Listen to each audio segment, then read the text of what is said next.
bu avtomobilni cho'zib o'tirmayman, chunki bundan oldin xuddi shu avtomobilni elektr quvvatda harakatlanuvchi versiyasi edi. Endi esa gibrid versiyadagi BYD Song Plus chempion avtomobili.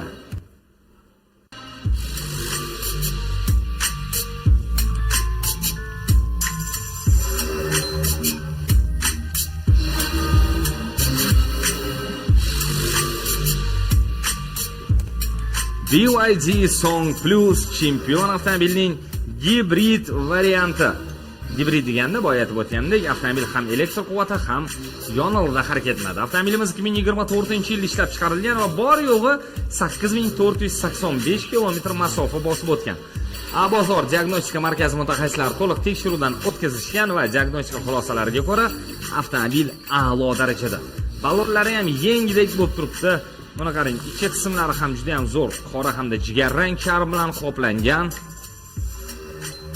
To'liq bak, yonilg'i hamda elektr quvvatini to'liq zaryadi bilan avtomobil 1300 kilometrgacha masofa bosib o'ta